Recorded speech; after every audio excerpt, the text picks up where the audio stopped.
Well, John, it's 2022 and the E3 of this year has come and gone. We just sat down and watched the Microsoft Bethesda press conference.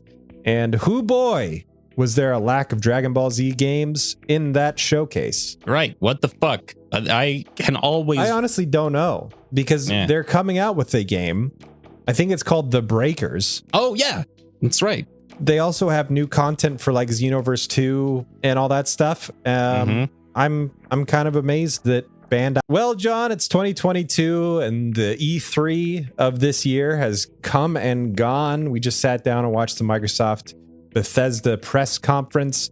And whoo boy, was there a lack of Dragon Ball Z games in that showcase? Right. What the fuck? I honestly don't know because they're coming out with a game. I think it's called The Breakers. Oh, yeah, that's right. They also have new content for like Xenoverse 2 and all that stuff. I'm kind of amazed that Bandai Namco didn't want to announce anything. This is maybe the sad option. They went to Microsoft and said, okay, we have this stuff that we want to show. And Microsoft was like, nah, no, we have Starfield, and we have too many other trailers. We can't fit you in.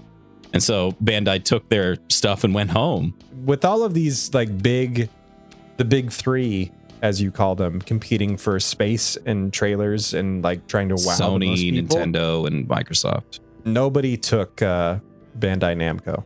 Wow. It's like with the new Dragon Ball movie coming out this summer, you'd think it's already released in Japan. Like you'd think now would be the perfect time to kind of sail on that train. I remember when Battle of the Gods came out, they had this game like right up against the release called Battle of Z, and it was for PlayStation 3, I think. And it was the first game to actually have content from that movie in it.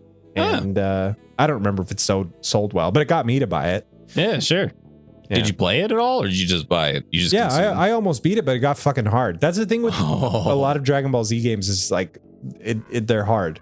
That's true. I don't know. And maybe it's like fighting games in general with me, but when I'm up against the AI and I'm having to like remember the combos and punch in the butt, it seems like the computer is just straight up unfair. They can counter everything before you even know what you're doing. Yeah, it's hard to program AI to be like a realistic fair, but difficult opponent, especially in a fighting game. Even the fucking end of Xenoverse 2, stock Xenoverse 2, where you're fighting Demigra. Like, if you're not like overpowered, that was actually pretty hard. Yeah, it's very, very difficult. If you're just playing through the story and then you get to that point, you're not going to kill him unless you're playing like a very specific build. But it's hard to make a fair opponent. One that like satisfies all audiences. That might be impossible now that we're talking about it. Most developers, I think, go for like the people that are going to complain the most, which are the ones that are going to grind the most and play your game the most, which fair enough. But a casual audience is kind of left in the dust at that point. Wonder when that'll be better. Because you remember Fear, the game Fear, and how everybody talked about how the AI in that game was like top notch.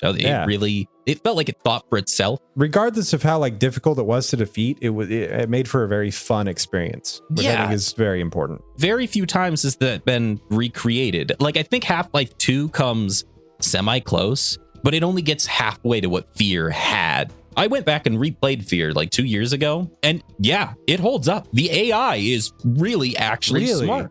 Yes, it's very human, and I haven't seen another game really even come close. I haven't played tons of games. There are billions of games. I've only played so many, but it must be super hard to program AI and then also make it not feel like AI. I think it's one of the aspects of game design that's kind of overlooked, because if it's really good, you'll get noticed. And if it's really bad, you'll get noticed. And if it's bad, you'll get noticed. And if it's okay, you'll get noticed. And if it's fine to good, nobody even cares. Yeah, that's probably unfortunately true. It's one of those, if you do it wrong, it's really stand out. But all the other grades up to fantastic are just ignored because it's expected. Yeah, exactly. We just watched the announcement thing. They had their Starfield announcement, which is Starfield is just Fallout 4 in space, basically. By the way, that's all it is. It's got the same fucking animations. It's got almost the same art style with a few more curves. It's the same fucking volumetric lighting engine. It just is Fallout again, but space. And then you can build instead of encampments or settlements that you build up, you build a ship. You can also build those, though. You can also build the encampments. But you can also build those. So yeah, but I don't. It seems really neat, but I want somebody to do like a side-by-side comparison of the vertibird from Fallout 76 and the ship that they showed in this. And also somebody do a side-by-side comparison, specifically the one we both noticed where he pulled out the pistol and then put it away. It's the same fucking animation set is what I'm saying.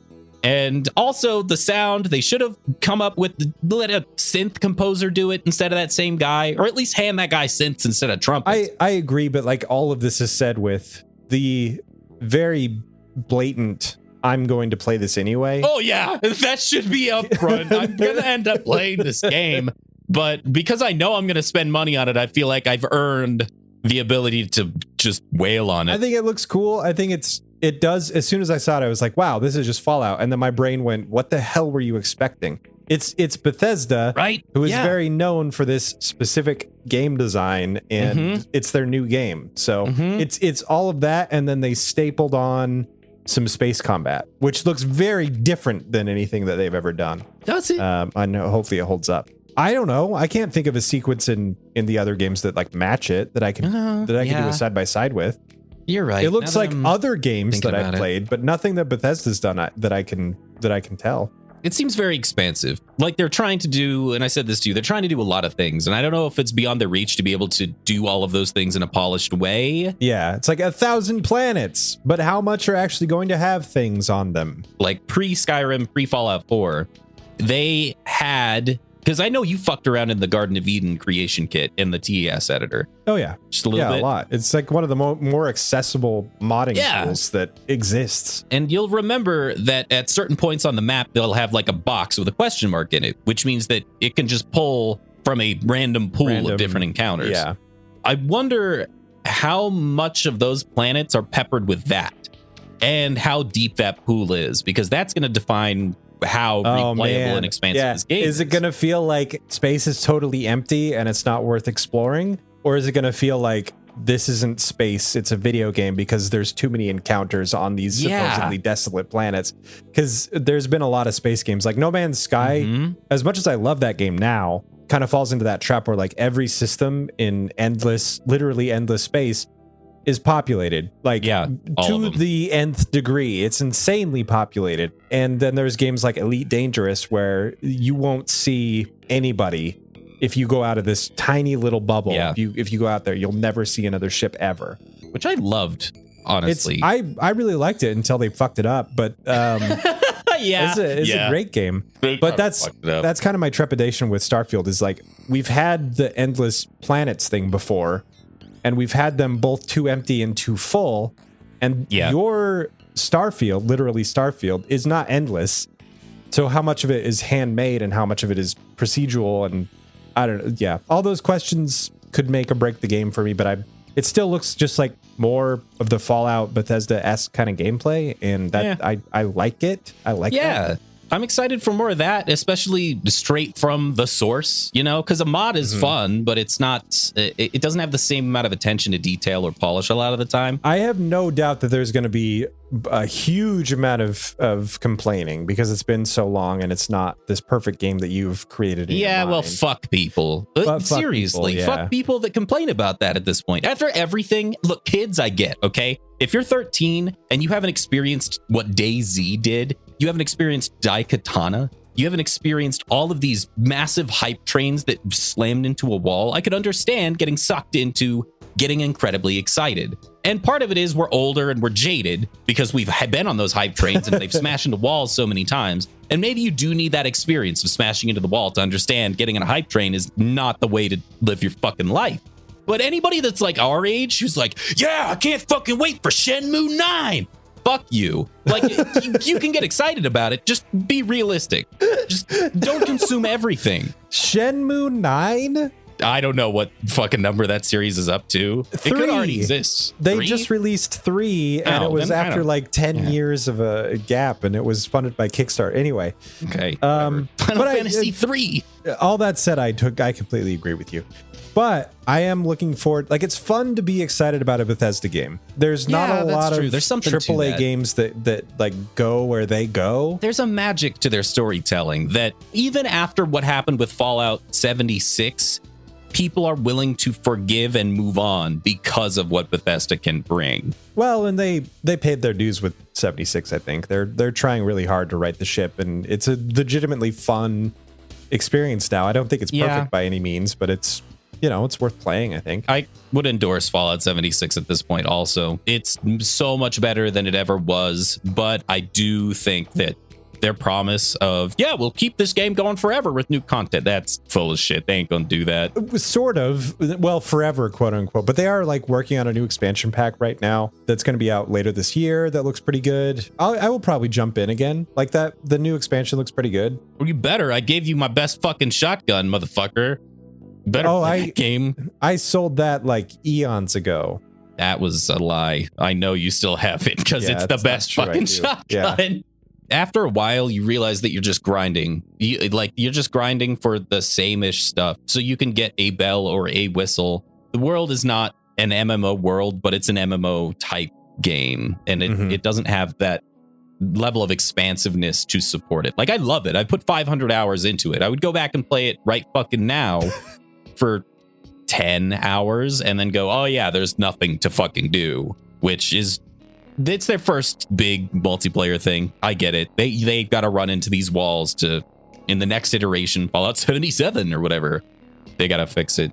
I think that's what Bethesda's probably really good at, is learning from iterative design, iterative development. That's what they do really well. From Morrowind, from Daggerfall to Morrowind to Oblivion to Skyrim, they are a masterclass in iterative development. Yes. And people can say Fallout 4 was worse than Fallout 3. Either way, I think that they learned what they wanted to do with the series, which was enhance the gameplay, and they did that. So they were also catering to a slightly different audience with Fallout 4. Right, yeah. And so you kind of got to take that in, like, what were they trying to accomplish, not what were they trying to do what you wanted them to do. Yeah. Which with Fallout 4, no, not really, but I still enjoyed the game. Oh, and I'm the other side where the gunplay was a lot better, and that's what I wanted. The settlement building was fun, and there was some good stuff there for sure. Fallout 4 is one of my favorite games of all time because of that. So you can't make everybody happy all the fucking time, and I'm sure they know that now. But Starfield looks, from what little we've got to see, it was fun. It was a fun little presentation, and I'm excited to go explore space and create my own spaceship and all that stuff within a Bethesda world. Yeah, but if I don't complain about it, then what the fuck is life? That's literally the only thing keeping you in this mortal coil. That's it. That and the fact that we have to finish this fucking series called Last Time on Eric Hates Dragon Ball Z. We went through I genuinely don't remember what happened. I really don't. Oh, Vegeta turned Magenitized. He got Magenitized, Magenitals, and now he's destroying people. And we gotta contend with that fact. And then Goku left to go fight him. And now Supreme and Gohan are going to destroy Majin Buu. Everybody else is confused. And we get to resolve some of that this time on Eric Hates Dragon Ball Z. I really enjoy that the first half hour of this episode is just another video game podcast. I was so mad. Do you follow Giant Bomb at all? I know of them. I don't follow him. So there's this big guy, Jeff Gertzman, I think his name is, and he's coming back, or he just left. Giant Bomb as another one that just left is coming back. They swapped places. His next big project is a podcast, and he's going to fund it through like Patreon and stuff, I'm guessing. But it's called the Jeff Gertzman Show, a podcast about video games. And back before Tales of Nowhere started, I did a video game podcast called Fridge Logic, a podcast about video games. The fucker stole my subtitle. Those motherfuckers. And he's got a bigger audience than I could ever dream of, so he's going to get away with it. No, send a DMCA claim. Be like, don't mock cat's ass. I don't know what DMCA stands for. Don't make what does DMCA cancer stand for? Automatic. I don't know at all. The point is, welcome to Eric Hates Dragon Ball Z, a podcast about video games. I'm Spencer. Today we'll be going over episodes 230 to 234 of Dragon Ball Z. Starting off with episode 230. Shit. The Japanese title is Just You Wait, Bobbity. Your aspirations will not be allowed. The American title is The Long-Awaited Fight. My episode title is Round 1, because we're doing more fights, and I didn't know how long they were going to last, and it's a Goku versus Vegeta fight. Fairly long time. Round 1, Final Flashback, which that's our pun, by the way. Final Flashback. We did it. We got it in the can at the beginning. And Bam. We're not going to be doing another one. We're just not. Suck it. So anyway, I don't know. We kick off this episode at the World Tournament Arena, which has seen better days. It is very destroyed after everything that's going on. And Hercule and the World Tournament announcer just continue to stand on the arena as if they're like hosting a show, but they're just talking to each other. A couple things happen during this very short scene. Chi-Chi and Bulma talk about if Trunks and Goten are even alive or if Vegeta frickin' killed them. There's a part where the World Tournament announcer says we should delay the award ceremony because, you know, a lot of people just died. And Hercule's like, yeah, we should totally do that. But then... And then he laughs. So that seems very inappropriate, which I suppose is why Eric Vale doesn't respond. There's a record scratch and he stops laughing. The World Tournament announcer doesn't react at all. And Hercule then continues to laugh. He doubles down on his laughter. He doubles down and it legitimately made me laugh. Yeah. So we cut to the tertiary gang, meaning Bulma and Chi-Chi and the Ox King, Master Roshi, Yamcha, Oinkers. It's not his name. I don't remember his name, dude. Oolong. Thank you. It's Oolong. I was just waiting for you to get there. He's going to be the main character in a brand new Dragon Ball Z video game soon. That's right. I'm trying to decide if I do want to just deep dive elbow drop right into more video game talk, but no, I gotta pay attention because stay focused. We're only on the first episode. We are. It's a weird thing that happens when the Ox King reaches into his pocket and you see like his eyes explode. And he says, big boy shout out to our top tier patrons. We forgot to do it in the beginning. We forgot to do it. And the Ox King says this, and he goes, Chi-Chi, we gotta give a big special thanks. That sounds way too. That's very good. No, it sounds like I know what you sound like. Albert, and I can't. Yeah, I don't want to do it. So I'm just gonna undo that happened. He says special. So we gotta give a special thanks. Yeah, Gregory the Cricket shows up and he goes, special thanks to Tyler Hyatt. Yeah, it was the best. And then also Spencer Feuerstein, who's also the best. Hooray! Cut all that. Please just cut all that out. I'm embarrassing myself, and I don't want to hear it in the future. To thank you for supporting this podcast. It's really supremely appreciated. Seriously. We always say this. We continue doing the podcast, but it really helps us to be able to make extra shit. Okay, we cut to Goku and Vegeta, and they actually start fighting. Now, I have to ask you, we have a couple of Goku and Vegeta fight episodes. Oh, yeah. They're fighting pretty much constantly throughout these 5. And tell me if you felt this way. I felt as though this one was the filler fight version of that fight. Yeah, there's some good stuff peppered in. You can tell that they're pretty much evenly matched throughout. And there's a lot of good, whenever Vegeta monologues, you know it's going to be good. There's one particular scene, I don't think it's in this episode, where they like actually have a conversation as they're fighting. And I thought that was kind of the best of both worlds as far as the Dragon Ball Z formula goes, where it's either they're talking or they're fighting. This one like seamlessly blended both of those, and it was great. But I don't think I ever felt like Goku was going to die or Vegeta was going to die. Yeah, it's a very even fight, especially specifically this first episode. It's I think intentionally designed to be very even. They're equal. I don't know how else you do anything like this. Like the music kind of carries the fight for me a little bit. They get their own special fight theme, which is kind of nice. And the fighting in some episodes looks pretty good. Oh, it looks amazing in some of these other episodes. Yeah, this one no. Yeah, that's why I feel like it's a filler fight. But it's a weird balance because I think we're getting used to Dragon Ball Z giving us something new and it actually being pretty good. This is what Dragon Ball Z has always done. So this episode is like,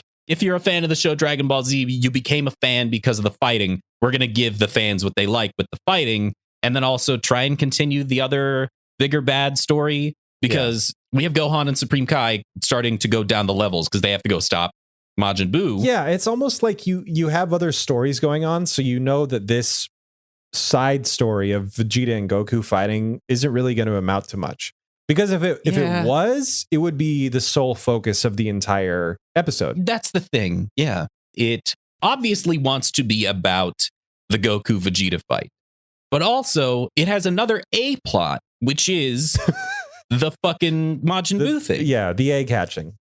So here's the thing. It wants to make the Goku Vegeta fight a B plot. It wants to saddle that to the side. But those are our main fucking characters, and everyone loves those two characters, one or the other. And so it's elevated to being the most important thing. And the whole show has been building up this Majin Buu thing, and it really is trying to tell us that that's the main thing. But you don't care. You don't care about that. And then we have the Trunks and Goten are coming plot, which is C plot. It keeps cutting to them. And then we have what's going on at the World Tournament. So there's D plot. The show does not know which thing to give the time to. It gives equal time to each of these different things. And it's wrong. That's wrong. Like to watch it, to actually sit down and watch it, it's fine. But it does fine. But it flattens everything. There's not any intensity to any of the 4 stories that are going on, which sucks because just episodes ago, it brilliantly pulled off a mix of A and B plot turning into one when Majin Vegeta and co appeared at the World Tournament. And then once all of our characters were together again and the stories had been absolutely seamlessly, impressively melded, they just fractured and everybody went off in their own direction again. Mm-hmm. Like it didn't ruin because that moment was cool. It went back to a lesser version of itself.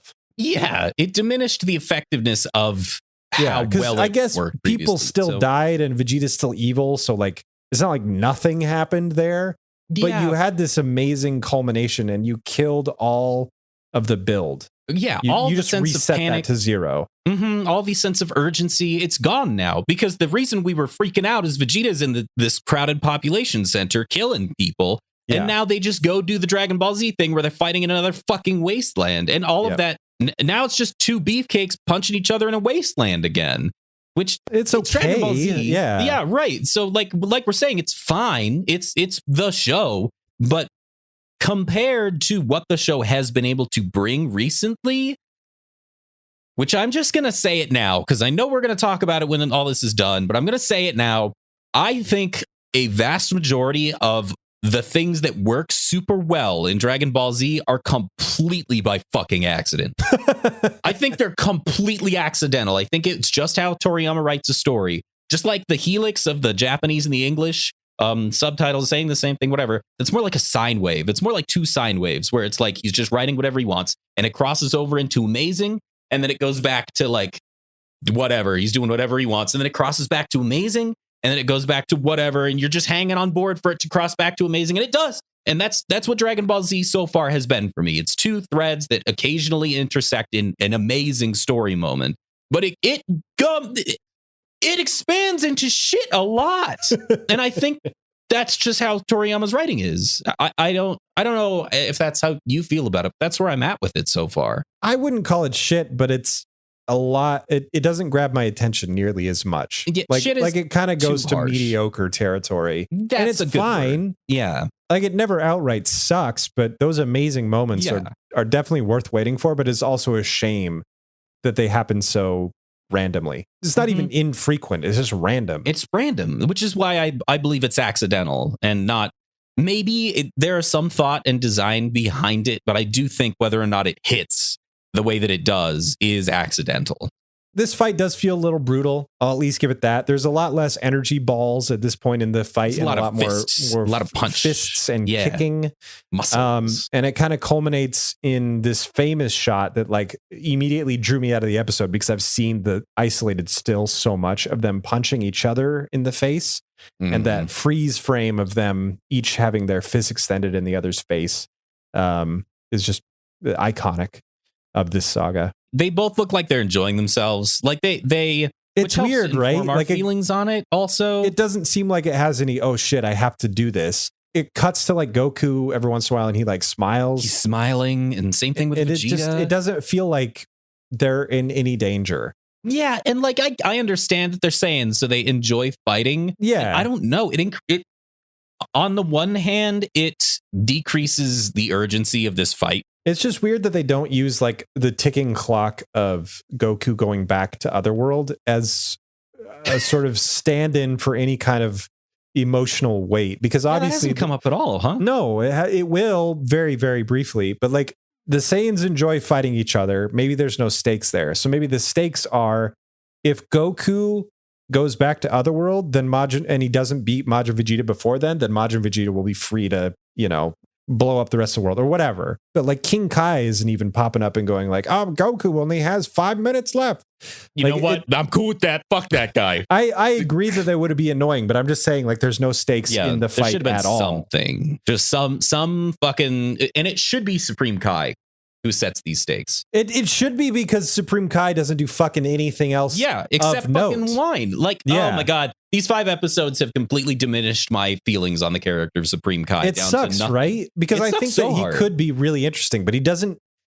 It's not even that he shouldn't necessarily even be like advanced combat guy. Like he should just have some sort of otherworldly, I'm here to stop this and I am a god, so look at my special powers thing. But he doesn't. He really doesn't. Yeah, he doesn't do. In the last episode in the series does, that we're like doing, a tiny little. He does tiny things, but it comes so late in the game that you're left wondering what the fuck. It not only comes so late in the game, but it's also useless. It's utterly pointless. Yeah. It's not even like, oh, we saw him be so powerful before, so now when it's ineffective, we realize how evil and strong the villains are. It's just he didn't do anything, and then when he tried to do something, he failed miserably. So he's a nothing character. He absolutely should have been what you said, King Kai popping in and laying down the stakes, like explaining exactly what's going on. Which they should have had something like he is omnipotent and he can be everywhere at once, but he can't interfere or something like that. Yeah. And so he's popping around constantly being like, guys, stop just fighting. You got to go over here. Like, I don't know. I feel like you could do that in a way that's not quite whiny, because right now he could literally just like cut in and do something, but he doesn't. And he actively works. Okay, we'll get to it. We got to actually cover this shit, because there are moments that'll support all these things that we're saying. So Trunks and Goten are flying towards the biggest energy, and Goten has to pee and relieves himself on a rock. Trunks joins in and they cross swords. Is it weird that my favorite part of the episode was kids taking a bathroom break? No, because the Trunks and Goten stuff I thought I would hate, and it's some of my favorite stuff. It was weirdly relatable, like from when I was a kid, just just having like summer vacation adventures. It has that real kind of vibe with it, where like there's a dead man on the railroad tracks. We can walk up and find him. It's like this. We got to go find the wizard and the evil. Like they're on their own little adventure, and they're so they don't have the context for how dangerous and like unwise what they're doing is, and so it just has this sort of like light kind of feel that feels earned or deserved because of the characters. And so they like take a stop, and it's a really weirdly high detailed pee break, because they start going on the rock, and there's like steam coming off and stuff like that, and then and they say, oh, I can spell my name, and Goten's like, oh, I can too, TRU, and he's like, no, don't spell my name, you dummy, spell your name. And he's like, oh right, like that had to have been some kind of like improv or like genius English writer thing, because it was beautiful and hilarious. Really good. Really good. I really liked it. So I have a theory. I think the reason why so many people disliked the Trunks Goten stuff when they were watching this originally is because they were, 10, 11, 12, 13. And when you're 10, 11, 12, 13, you look down on like little kids. You're like, I'm not like that anymore. I'm growing up. I'm going to be an adult. And so you're too close to being that to really get an understanding of why that's important. As an adult, it was incredibly authentic to what I remember my experience of being that young. Right. Was. Anyway, we cut to Goku hanging off a cliff, and he makes no sense. No, it's fine. And so he looks really bloody and fucked up. He's hanging off a cliff, and Vegeta pulls him up by his arm. And like the Lion King. Did you get a flashback to Scar and Mufasa? Yeah. And Vegeta, it seems like he's basically won this fight. And we have one of the talking moments, one of the conversational moments during the fight, which I kind of enjoyed this one. I wasn't in love with it, but it made sense. It worked. Yeah, I don't love every time they take a break when they do fight, monologue. It's not my favorite, but at least it's not fight. And anytime Vegeta gets a monologue, it is at least in English, really like good. Brilliantly delivered. It's always enjoyable to listen to. I'm gonna double down on things that I've said in the past. Christopher Sabaut is so fucking good as Vegeta, and Sean Schemmel as Goku. I think the problem that I am having is that Christopher Sabaut is a 10, and Sean Schemmel as Goku hovers at about a 7 for me. Goes between a 6 and an 8, but never gets to where Vegeta is. I will say that at least in this arc, I don't think the writing gives him a chance. I think the writing is a lot better for Vegeta, and Goku just doesn't. That's also very true. Chance to shine. Yeah, he's not making points that are. I don't know. He kind of does it later, but I just feel like he could be so much better as like the hero, sort of like trying to turn Vegeta back from the darkness. He could be a lot better than he is. Yeah, I think that's probably a big part of it too, is that Goku is a little underwritten, but also it's been a while since Vegeta's had good ground to stand on, but he's got an excellent point. Like everything he says funneled through his character makes perfect sense. Yeah. I can't really blame him for what he's decided to do based on where his character has come from. It's perfect. Like it's a perfect culmination of where he's been. So absolutely 10 out of 10 for Vegeta. And it's just almost unbelievable that after 7 years, Goku hasn't fucking changed. Knowing Goku as a kid, right? From Dragon Ball, watching him grow up, watching all these things happen, he doesn't change until the Cell Saga happens. And he has that week where he's just chill and he's calm. He's very calm about everything. You would think that maybe that would change his character a little bit, but it doesn't. And then when he first turns Super Saiyan, you would think that would change his base character a little bit, but it just doesn't. And he's just the fucking... I hate Goku so much as a stagnant profile of a hero. It's weird because the universe revolves around him. It does in every way imaginable. Like the center of the universe doesn't change. It's constant. And so I'm 100% on Vegeta's team for this, even if it means planet Earth has to die. I don't care if it means Goku fucking dies. I kind of agree because like Vegeta's had all this secret, sneaky character development. Yeah. That's almost, it's kind of even played for jokes at certain points. Like, you know, him wearing the pink Batman shirt, becoming a little domesticated and stuff like that. But then like hearing we finally get to hear his thoughts on it. I honestly don't remember if it's this episode. We're kind of just talking about all 5 episodes at once. Yeah. Which is fine. But hearing like his thoughts on everything that has transpired, you get little flashbacks here and there that kind of show, you know, pieces of the Saiyan saga and the Cell saga and everything like that. To show him and Goku kind of rising through the ranks. Goku not really changing all that much, and Vegeta changing a lot. Like his entire character, you can kind of these whole episodes are sort of a midlife crisis for Vegeta in context of Dragon Ball Z. Yeah, like he looks at who he's become 30 years down the road, and he realizes it's not who he wanted to be when he was, you know, a kid fresh out of university or whatever. And so he like takes the drastic step of switching tracks to who he thought he wanted to be back then and reveling in it for a while. He doesn't just buy the Ferrari. He like shaves his head and joins a cult. Yeah. It's extreme, but you can at least see where it's going. But it makes perfect sense because of all the changes that he's been through. Goku, on the other hand, is just like the same. Always, he can't say anything because he hasn't changed. He hasn't done anything. He's just like, Vegeta, be good because it's fun to be good. Yeah. Like that's not a good counter argument. No. You're not. No. You don't get where he's coming from because you haven't had to go through the strife. Yeah. Like the psychological strife that he's had to go through. And maybe that's what Dragon Ball Z is at its core, is all of these characters developing around the orbit of the black hole of development that is Goku. It's kind of that.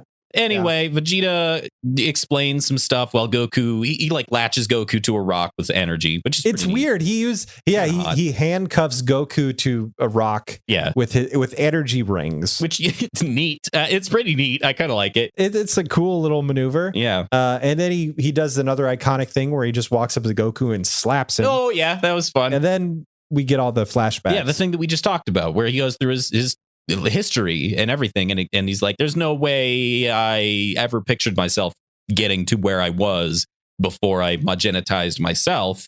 Just looking at the art from when Vegeta was in space with red hair versus what I know. looks like It was great seeing the contrast of the animation. Also, it's probably the one time in the show so far that I feel like flashbacks are actually justified. Same. Like, I didn't hate it at all. It helps sell the point because we've been through so much with Vegeta that you have to look back. You've forgotten like the change in the animation, the change in who he was and what he's done. Like you kind of forget how evil he was and like how ingrained in Saiyan society he was. Yeah. He's not just Vegeta, Prince of all Saiyans. Like he actually believed this stuff to his core, and coming to Earth and like having no other Saiyan connection really did change him. Yeah, man. Completely. Like flashbacks exist for a reason in storytelling, right?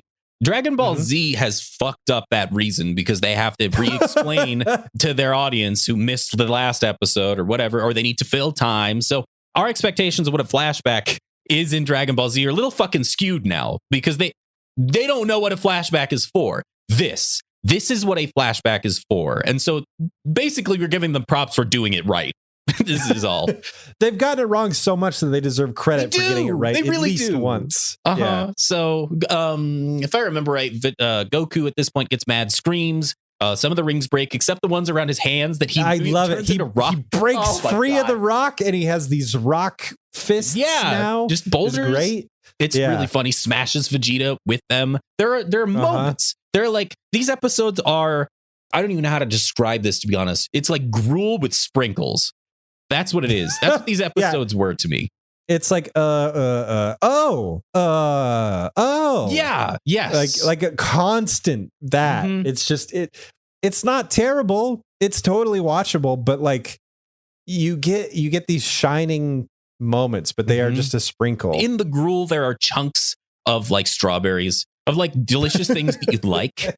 I don't know that I've ever watched anything that is this inconsistent in my entire life. I think that's probably the best word for it. It's very inconsistent. It's hard to stay focused on it because your brain is constantly like, this isn't that. Oh, okay, so this is a lot better. I hope no, this is bad. Yeah. It's such a weird show. Bizarre. It's so unique to the palate to try and break it down. Okay, Goku breaks out and I think they get blasted into a crater, at which point they're like underground cave. Yeah. At which point Vegeta gets Goku into full Nelson. So I wrote down, okay, Goku's dead then. That's his Achilles heel. It's happening. You would think, but he breaks out of it and they do a Gatlic gun Kamehameha beam struggle that creates a mushroom cloud. They just nuke each other. They're really fond of the mushroom clouds this season, but they're fine. They kind of the blast sort of dissipates and they're just facing off each other. They're still fine.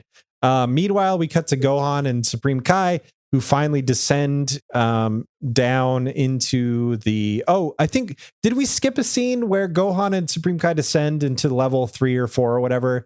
And there's like a bunch of Roman numeral warriors, like the Frieza Force, but Majin, with like Roman numerals on their stomach because they don't deserve names. And they're all scared of Gohan's. And Supreme Kai is like, do your thing, Gohan, because I'm powerless.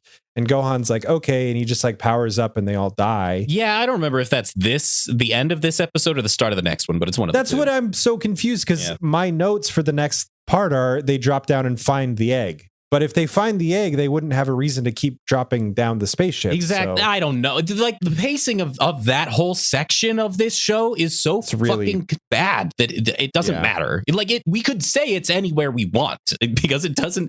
Wherever we say it is better than where it is. So we'll just make it up. The point is, the Supreme Kai and Gohan make their spaceship journey and they land at the bottom and they find the Boo egg that's not hatched yet. And then Deborah and Babidi are there. Yeah, that's it. That's what it is. And the episode kind of ends at that point. I need 30 seconds. Guess what I'm going to go do? Well, here I am alone again because Spencer's bladder requires delicate attention. That was a really fucking strange way to say that, but it's too late. So the words have already come out of my mouth. I've already committed to this narrative. And I fear that Spencer is going to include this in the actual episode. Which I could just cut out, I guess, if I really wanted to. But if he decides to keep it in, then fuck it. Thumbs up, bitch. Where the fuck you at?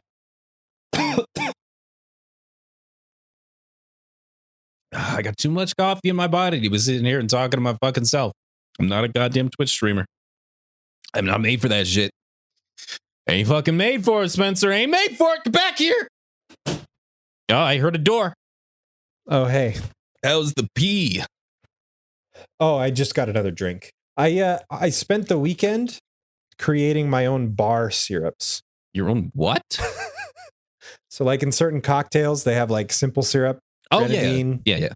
So I spent the weekend creating my own. I got some bottles and boiled up some fruit and sugar and whatnot so that I know exactly what's in the syrups that I buy. So they don't have that, that store-bought kind of sickly sweet kind of flavor. Antifreeze, yeah.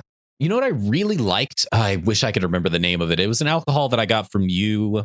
It was like red, and it's kind of a lighter, it's almost a liqueur, but it's really bitter. It starts with a C, which maybe. Yeah, Campari. Campari. I really like just Campari.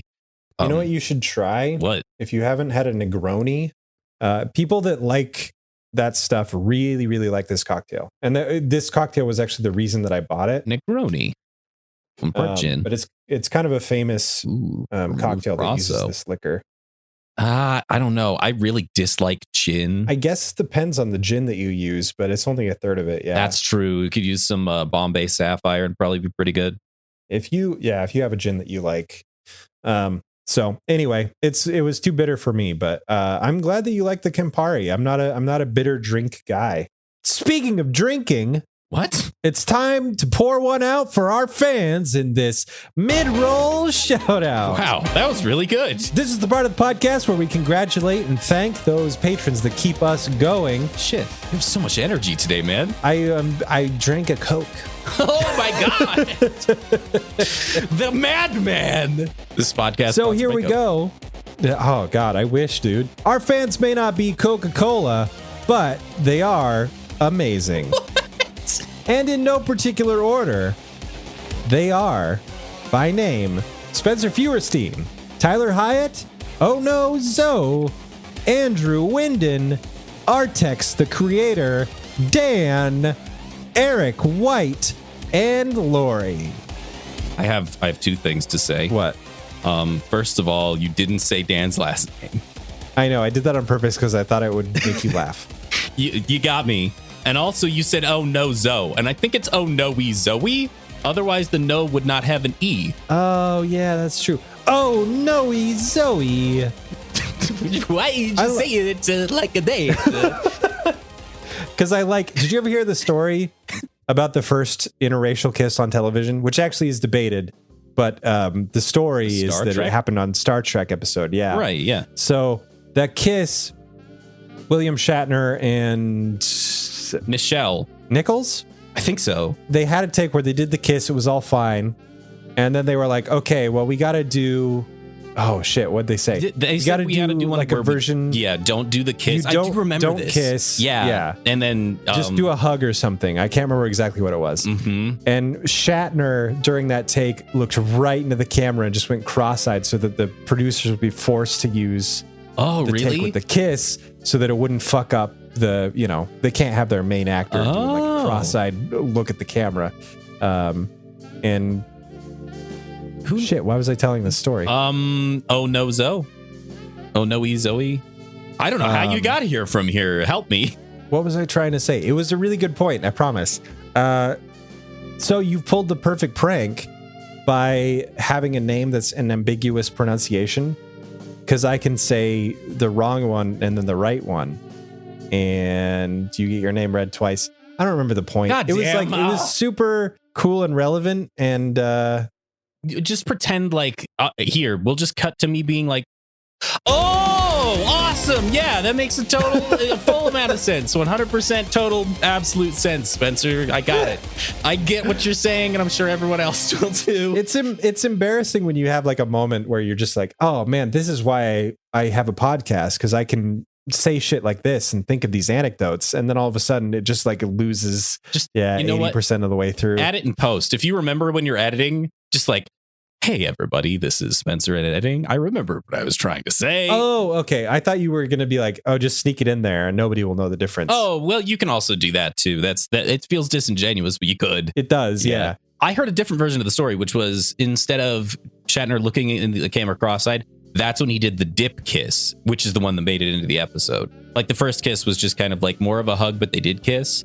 I do remember, because that's what they used as the dip kiss, and that's very famous. Yeah. But I remember seeing the take where he does the dip kiss and looks up into the camera, but I don't know why he would have kissed her and did the cross-eye thing in the same take. Well, the look up into the camera one was, from what I understand, him going against what the producers were saying. Then that's why he did the dip kiss and just looked right at the producer when he did it. As if to say, like, fuck you. Yeah, which is in the take. You can see when he dip kisses her, he doesn't look at her. He looks at someone off screen. He's looking at the producer like, fuck you.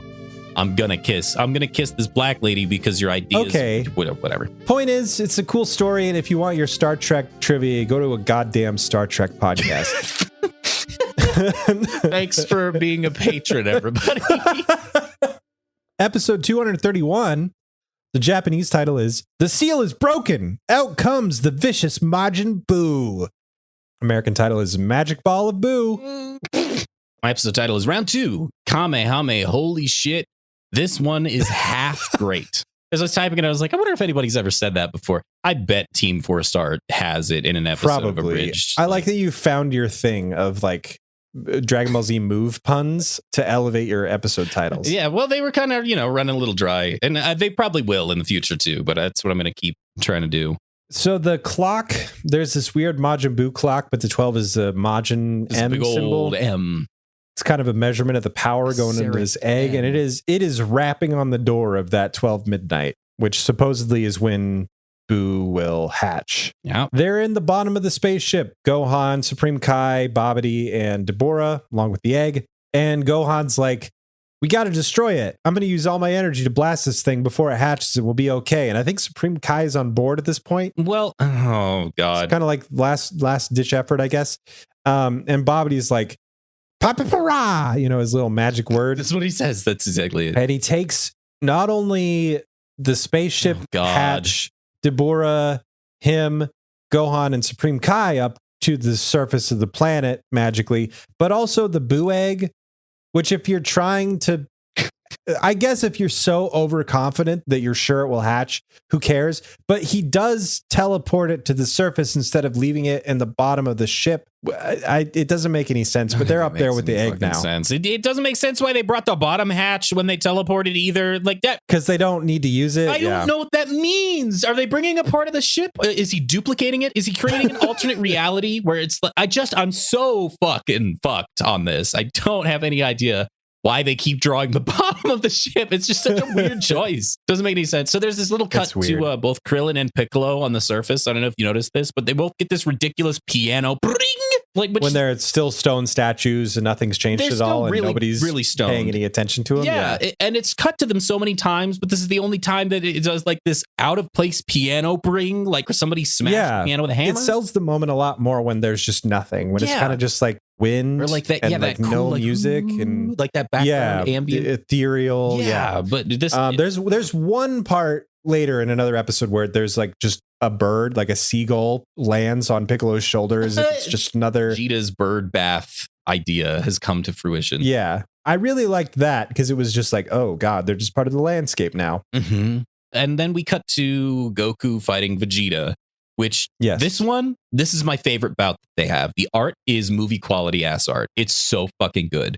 There are those quick little, like maybe 9-frame animations that are really, really detailed. This is by far the best part of the Goku Vegeta fight in terms of like choreography and punching one another. It's top. Chef suck the finger. It's like top three fights that I've ever seen in this show is right here as far as choreography and all that. Okay, anyway, so we cut back to Babidi and Supreme Kai, which sucks because every time it cuts back to them, it's just them for this whole episode standing around watching the egg steam and glow while Supreme Kai's mouth is open. He goes, and then go. He's so incompetent. Like, that's it. He's so unbelievably incompetent. Like there's no plan B, plan C. It was like plan A didn't work. And that's all he's got. That's it. That I've waited 500,000 years for this dude to reappear, and it's finally happening, and I've got one chance. I wish Supreme Kai was more. Such a wasted opportunity. And it's not even better in Japanese because we have the subtitles on now and we're reading it. He says the same fucking stuff in Japanese. So I think if he was done correctly, it could have tied the whole thing together. And I have an analogy for who he is. And I think you might agree with me. I think Supreme Kai is a degree of Jar Jar Binks, to where if he was done correctly, then it could have tied the whole thing really together into a tighter package. But he's just not. It sucks to say that because I wanted so hard to like him because he's so fucking adorable. I just want to take him, anyway. He sucks now and I don't care anymore. So Gohan is having an internal struggle about how he's not quite as powerful as he used to be because he's facing down, I guess, the egg. He's going to be facing Majin Buu. He's facing down, not Dodoria, what's his name? Durango, Dodge, Duchovny, Dabura. Thank you. I'll just fucking David throw darts. Duchovny of X-Files fame. I will throw darts at the D board until I hit this name. And then Babidi, but he knows he can't do anything, and he's having another flashback, which is another forgivable flashback because it makes sense because it's Gohan remembering how strong he was when he was fighting Cell. So it's fight against Cell. And he starts running to fight, but then at this moment, the Hertzometer shows Buu is at full power, and this is the point where Babidi's voice starts to grate on me a little bit. These episodes surprisingly got me to like Babidi a little bit more because he's one of the only villains that has a motivation outside of I just want to be evil.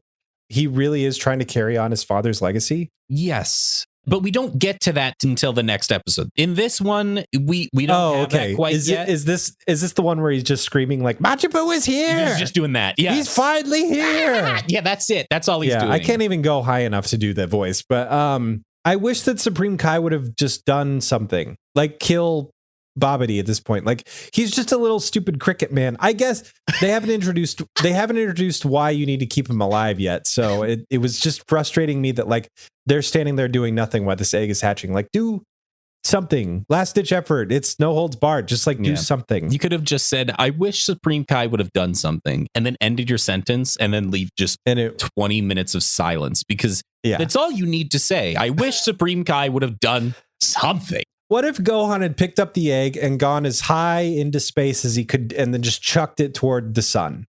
Ooh. Would that have been good? Because there's some time before it hatches. That's a question. Can these fighters, being as powerful as they are, outpower the sun? Like, are they strong enough to survive the sun through the force of will or energy or whatever? Could they? I don't think anybody knows, but I also don't think at this point there would have been any harm in trying. No, I think you're 100% right. They like desperate times, desperate measures. Those are fun to watch when our characters are backed into a corner and are forced to do something maybe stupid, but also only their only option. Yeah. Instead, they do nothing. Instead, they do nothing, which is the worst. Nothing. Yeah. They choose. It's not fun. Nothing. It's not. It sucks. It's gruel. It's gruel with sprinkles. It's hard to define, man. It's hard to explain what this is like. It really because is. It's so strange. So anyway, we cut back to the Vegeta and Goku fight because Supreme Kai and Gohan are doing nothing. And Vegeta gets a good enough hit that Goku's pupils go transparent. Like they are so good at showing how powerful these fights are when they pay attention to the fights. Because the last episode, you could tell that it was like just fighting to fight. This one, it's conveying emotions and development through the fight, through the actions itself. It's so strange because they're so good at it sometimes. And then other times they're just so bad at it. It's so weird. So we get cut to Hercule, who is getting interviewed. And I think this is the part where he's in the ring. And even though they said they're calling off the award ceremony, he's talking to the reporters about how much he's talking to the press. Yeah. Like he just last episode talked about how the press all left and now they're back. I don't know why they're back. I don't understand it. It's really hard to follow because it doesn't follow itself. So anyway, they're back and now he's talking about how he's the greatest. And one of them says, oh, don't you think Andrew 18 should be here to also receive the prize money? And you can see her in the fucking background and like vaguely. And he's like, yes, she should definitely be here. Not many people have the honor of being able to face down against the champion.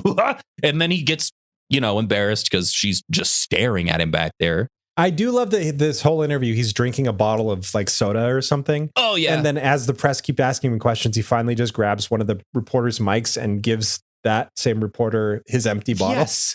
Yeah. And then he uses it to just start doing what he does. I love all of these little, I'm going to call them vignettes. They're B plot It's or pretty D accurate. plot expansions, but they're kind of just little micro moments with what's happening around the world. Because I like the character of Hercule, I like these little moments. He does at least one thing in all of these that makes me laugh. Yes. And so it's worth my time. And it's the same thing. Same thing with the Trunks and Goten part, because they cut to Trunks and Goten and they're talking about how much power they're feeling. And they feel huge ki energies in two different places because their parents are fighting somewhere else. Their dads are fighting somewhere else. And then Majin Buu is happening somewhere else. They don't understand what's happening. They don't know. But this makes me wonder, because they've been fucking flying for the last 5 episodes. Like a long time. And it only took the gang an episode to get there.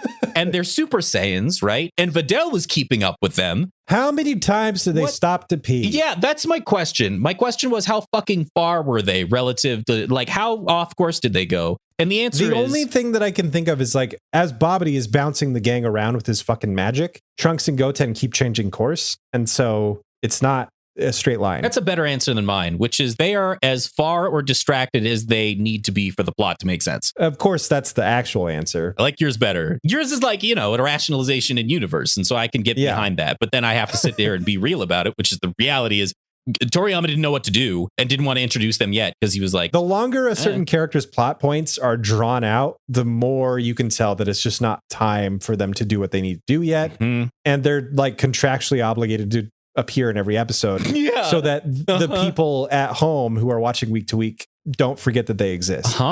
Yeah. So go back to the Vegeta Goku fight, and this one feels so much less fillery because it's I can't even pinpoint exactly why, other than the amount of care and detail. They do some cool stuff in this fight. They do. Yeah. Like Vegeta throws an energy ball at Goku and Goku stops it and like it disintegrates. Like it gets smaller and smaller and smaller. He absorbs it into nothing. It's so cool. He absorbs it into nothing and it's very good. Vegeta unleashes a final flash right at Goku, plunges him into the sea, but then the final flash also just destroys the sea.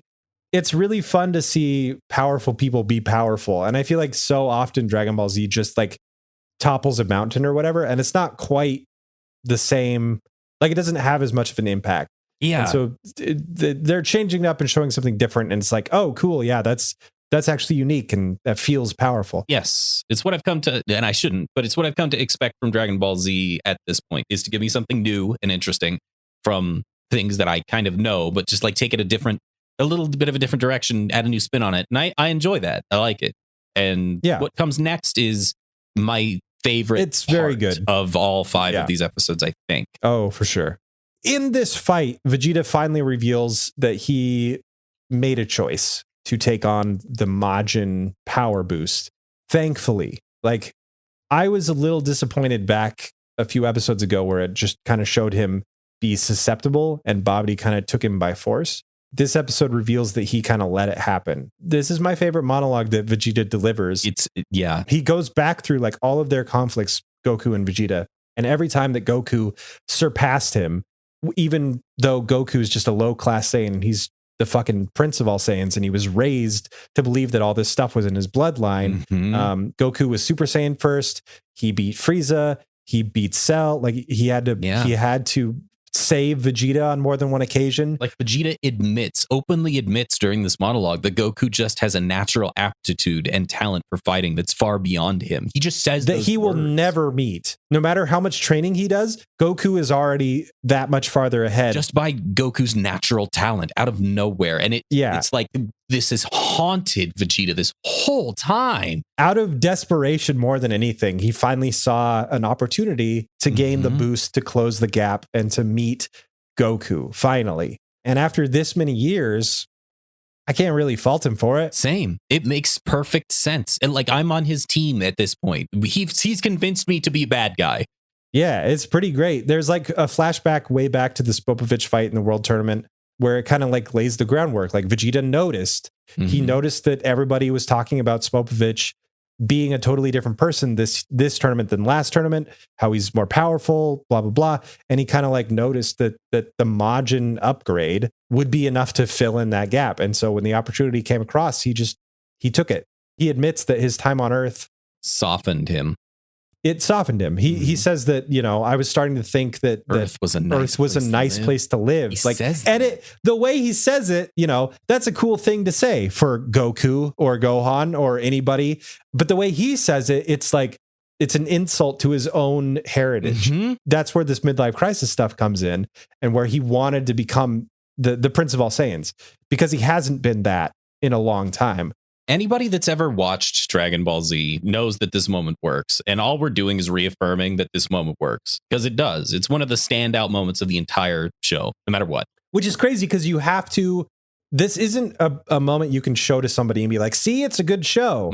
Because you have to have gone through all the shit that we have. Right. In order to get the context for why this works so well. Yeah. Which is weird, but true. I hate drawing this comparison, Spencer. I want you to know from the bottom of my heart, it fills my lungs with bile. I think I know what you're saying, but go ahead. It's the same feeling that all of you Marvel fuckboys get. Yeah. Whenever you watch Endgame or whenever you can't show me Civil War and say you're not going to get it. Yeah, exactly. It's the same. You can't. You have to have the context, and it sucks sometimes to know that you have to go through all that.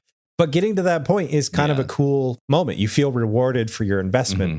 Yeah. And that's why I think that this character moment is so nice. It's amazing. It's probably the best. The number one, not being hyperbolic, just being very factual about it, character development resolution moment in the entire show, Dragon Ball Z. Like there's a lot, to be honest. If you think about all the characters, there's a lot of them. There's 16.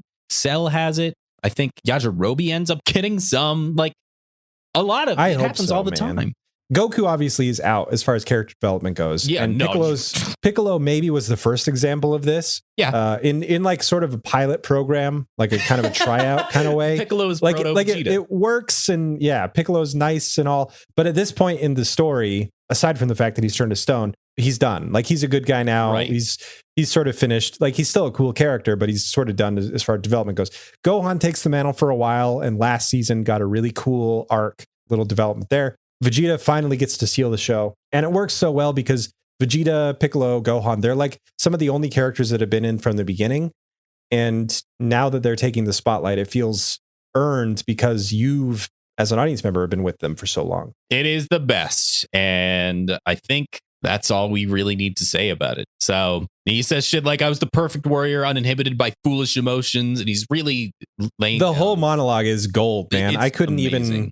I picked out like one line that I absolutely loved, which is I started to think the Earth was nice. That's exactly what my notes look like. Like words and then just that and But really, that's the moment that sells the entire episode, because it kind of every bit that's around that kind of sucks a little bit. That's the little oasis of this episode, and it's a beautiful, pristine, picturesque oasis. But it is an oasis. The rest of this is just a desert of annoyance. Speaking of the desert of annoyance, we cut back to Bobbity, and he's just kind of dancing, singing about Majin Buu coming out. Steam rises from the ground, and the egg gets ready to hatch. God, yeah, and all right, let's move on. The next episode is episode 232. The Japanese title is "I Won't Allow the Revival: A Kamehameha of Resistance." The American title is "Buu is Hatched." My episode title is Round 3: Birth of Buu. It's just the standard. I don't know. So I forgot to mention one thing last episode, which is that the sky looks really cool. It's a bunch of like purple storm clouds, lightning as this egg prepares to hatch. And you've got these like deeply emotional moments with Goku and Vegeta.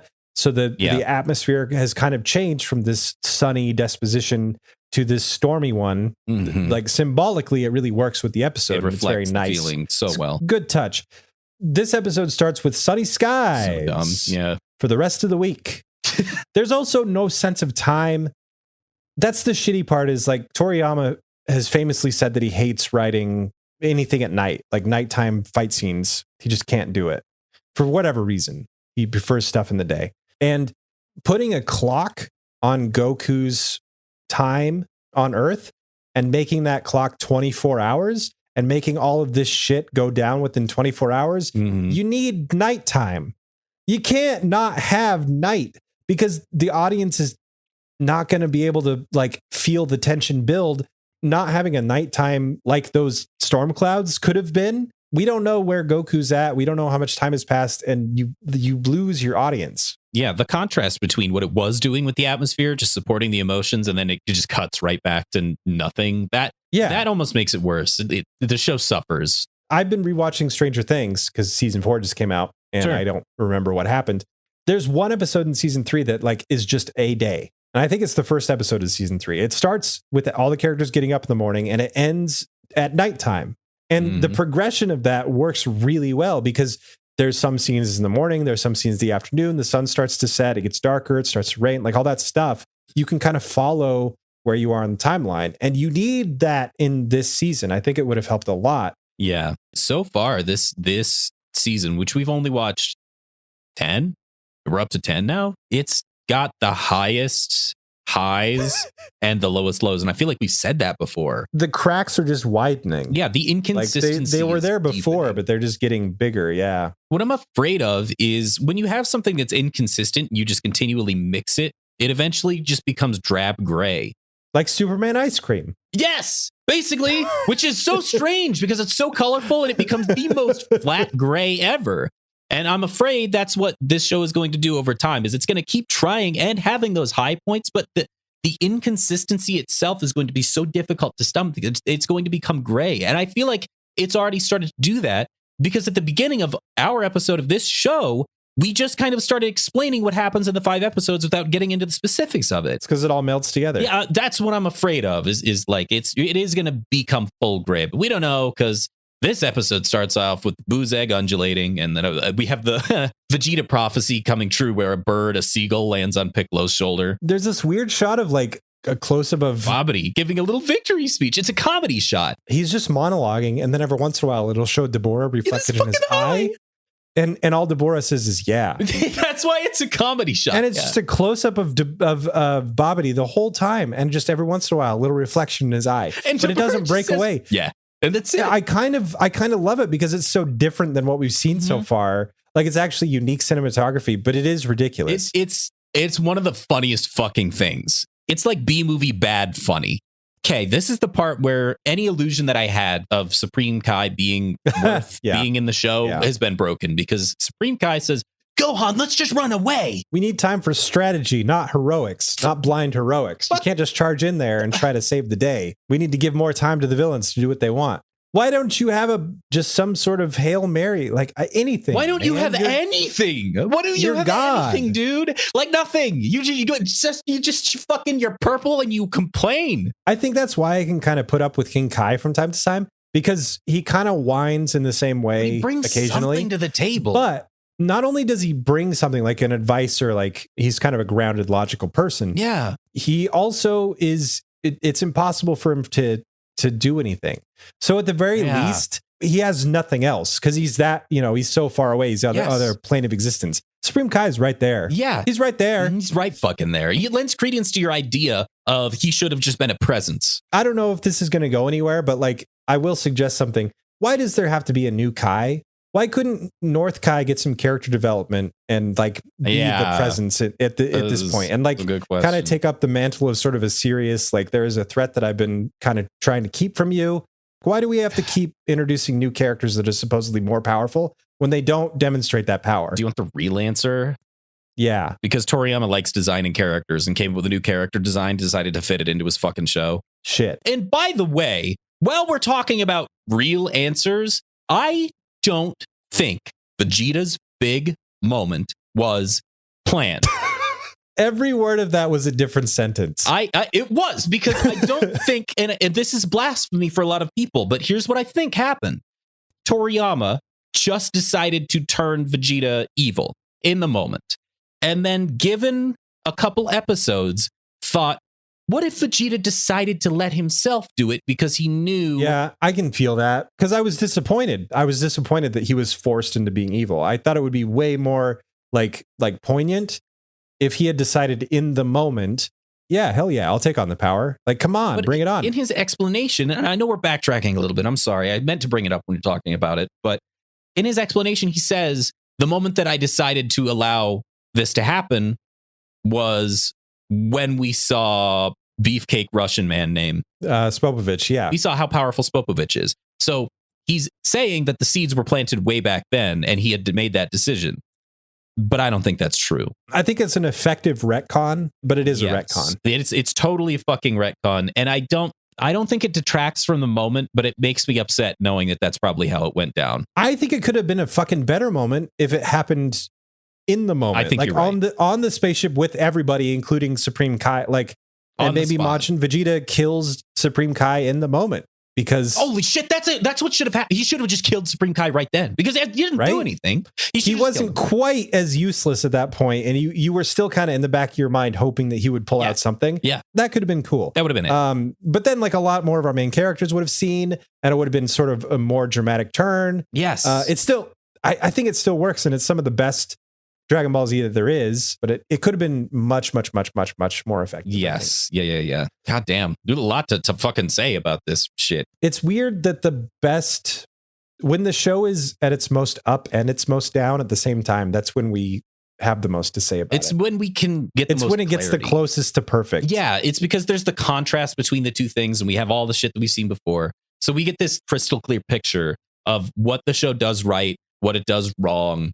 It's hard to see when it's just all up. It's hard to see when it's just all down because we can throw a bunch of like, here's what should have happened. But when it's bad, it's more like, oh, I don't want to watch this. It's like, I don't want to come up with ideas because I don't want to be here now. Yeah, it makes you run out of gas. Yeah. It's kind of, but this just takes and takes. This gives me gas because it could be so much better, but it's already good. It's motivational almost.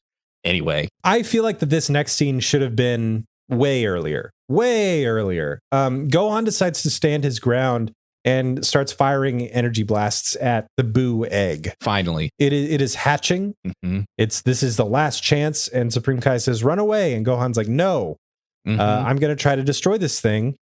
And Supreme Kai's like, "You won't do it. You're not going to do anything. They're going to take over the world." And Gohan says, "Well, I'm at least going to make them work for it." And that's the perfect encapsulation of Gohan's character. Yes. Mm-hmm. Like he blasts the egg and Deborah and Babidi do run off. They don't stand their ground, which is something. He barely rocks the egg, but it does like change color. It desaturates. Yeah, something. It's not as vibrant. Happens. And he blasts it again. I don't know if we see it, but it gets in this scene, but it gets blasted up into the air. Yeah, this is a really minor detail, but I like that his Kamehamehas are yellow. And maybe it's an animation mistake, but to me, I can rationalize it as he's growing up, changing as a person. So his Kamehameha color is different now. But even if it's just an animation mistake, like I'm going to rationalize the fuck out of it. So anyway, because it's cool. It cuts to the kids again. They're feeling more key again, but again, they can't figure out which one to go to. But then they see a ton of birds flying away from one direction, like flying towards them and away from something. And they're like, well, I feel this tingle in my gut. I guess that's what evil feels like.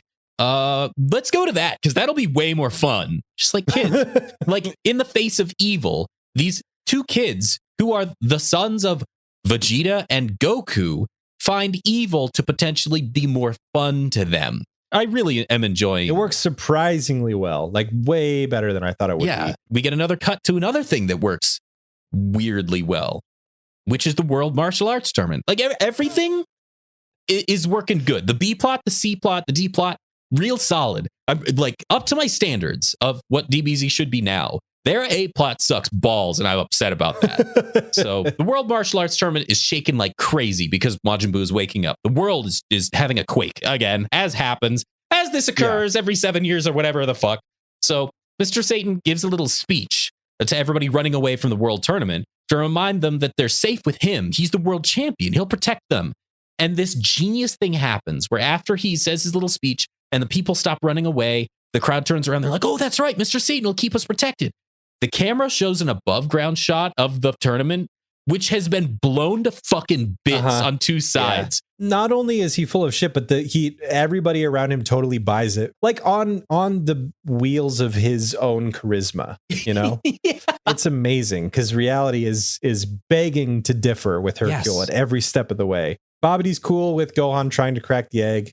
He's like, he's not going to dent it. I don't care. It's like a flea bite to Majin Buu. Yeah, but then Gohan actually does not crack it, but like gas releases from the center of it. Yeah, pink gas goes everywhere. Egg falls, opens, and there's nothing inside. Babidi goes a little bit nuts. So does Supreme Kai. Oh my God. This in was the opposite direction. So dumb. So fucking really stupid. Really dumb. Supreme Kai does the anime finger throw at Babidi, where he holds the finger right at Babidi. He's like, you thought you were going to destroy the earth, but you were wrong. It's one of the most anime things that this anime has ever done. This is where I started to actually feel for Babidi a little bit, because his whole life's goal is to make Majin Buu happen. And he actually cries. Like he tears up and he actually cries. Like his entire thing is to just make Majin Buu happen. And there's no Majin Buu. The egg opened and nothing is there. And he's almost sympathetic in this moment. I did not think that I would like this shriveled up piece of lima bean as much as I do. But by this point, he's like one of the better villains of Dragon Ball Z, purely for the fact that he has actual relatable motivations. Yeah. He's super evil, but he's getting it done and he's trying to fulfill a dream. Yeah. Like that's admirable. Goblins in get its it own done. way. And he did for a while, and then he's just crying. And Supreme Kai, it doesn't help that I really hate Supreme Kai. Is rubbing like it a bully in his in face. this scene. Yeah. He's just bullying him. He's like, you little bitch. You thought you were going to destroy the planet, but you can't. And I'm like, dude, you haven't done anything. So none of them can feel what Gohan can feel. And Gohan is looking up at the sky at the pink clouds that have come out of this egg. And he's got this worried expression. And Supreme Kai goes back to Gohan like, let's just kill him. Let's kill the little bitches. Come on, Gohan. Gohan's like, no, dude, you don't know. And in the air, the clouds begin swirling. And that's when Babidi and Deborah look up and see it also. And we cut to Vegeta and Goku in a headbutt fight. It's a headbutt fight. That's my note as well. Fight. Over and over again, because they've got their arms locked and their legs locked and they're hugging the shit out of each other and just butting heads. And then it goes to movie quality fights again. Yeah, that was my note. This is really good animation in this part. They're matching each other blow for blow. You can tell that they're on even footing. Oh my God. After they're done with their little fight bout, the art is supreme in Vegeta versus Goku. And then when we cut back to Gohan and Supreme Kai, the layers of definition that they have are so low comparatively because the animators don't have to pay a lot of attention to them. They just need to make their mouth flap. And the art is so bad. It's the roller coaster that we're talking about. It is weird. It's like you can tell that all these stories were animated differently. Like, I don't know, like this scene is going to get this much effort and this scene is going to get this much effort instead of like an episode by episode. There's a term for this that I learned from one of my friends. Shout out to, we call him Yugi. And there's a Japanese word for the scenes that you can tell where they dumped the budget. And I don't remember what it is. He told me what it is, but it's a word in another language and I remember. But there's a term for it. Huh. So this is a thing. And we're just experiencing that. It's strange. It's just odd to notice. Because when you watch like a movie, we've been watching The Boys season 4. Oh, God. Season 3. Is it 3? Yeah. Stranger Things season 4. Boys season 3. I can't tell which scenes dumped the budget. The Boys is just all around amazing. It's just so fluidly solid. And we should do a whole thing about The Boys. Nobody can listen to it. It'll just be for us. But anyway, that's back to Gohan, Supreme Kai. And the clouds coalesce. And there he is.